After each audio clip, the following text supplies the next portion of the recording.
휴대폰 매장을 오픈하려고 하는데 거래처를 어디서 어떻게 찾아야 할지 막막하다. 혹시 이런 고민 해보셨나요? 실제로 어떤 유튜브 댓글에 이런 내용을 봤습니다. 어떤 분이 매장을 오픈을 준비하면서 그냥 길에 있는 통신사 간판 하나만 있는 대리점 있죠. 거기에 방문하셔서 혹시 기계 공급 좀 해줄 수 있을까요? 라고 물어봤다고 하더라고요. 사실 충분히 그럴 수 있습니다. 저도 처음에 아무런 정보가 없었다면 아마 그렇게 했을지도 모릅니다. 휴대폰 유통 구조는 크게 소매 대리점과 도매 대리점으로 나뉩니다. 소매 대리점은 특정 통신사 한 곳만 담당하는 대리점이고, 우리가 오픈하려는 통신 3사를 모두 다루는 판매점은 기본적으로 도매 대리점과 관계를 맺어야 합니다. 문제는 이 도매 대리점이 한두 군데가 아니라는 거죠. 그리고 같은 지역 안에서도 거래처별로 공급 단가, 정책, 조건이 전부 다 다릅니다.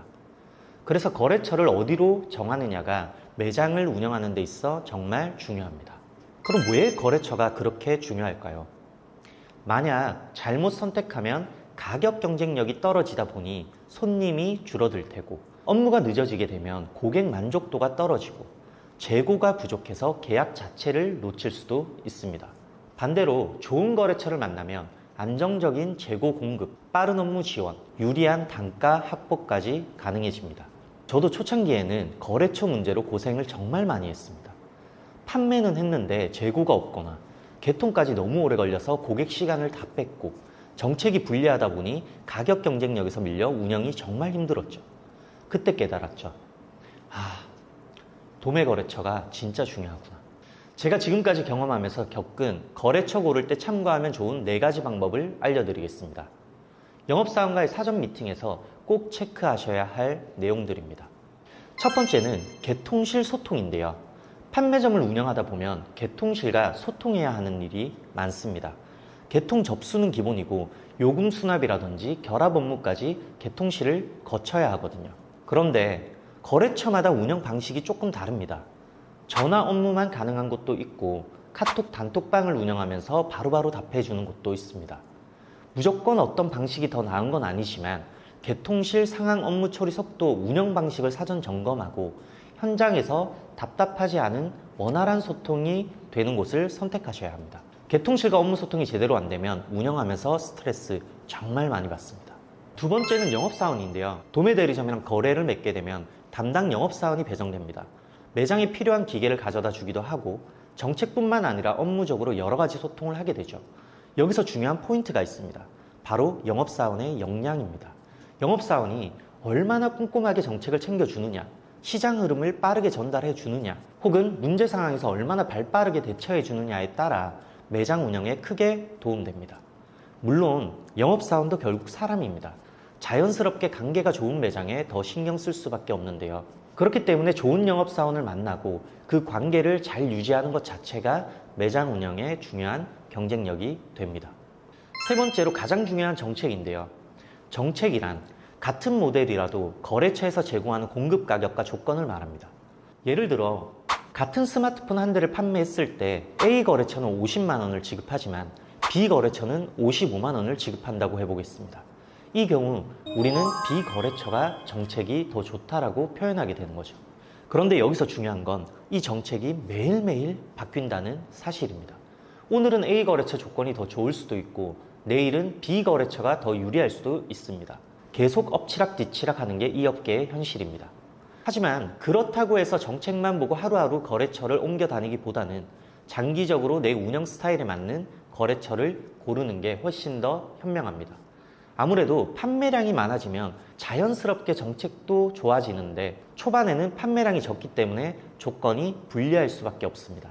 이때 추천드리는 방법은 메인 거래처 한 곳을 정하고 도도매나 연합점을 병행해서 조금이라도 유리한 가격 경쟁력을 확보하는 겁니다. 넷째는 재고 보유량입니다.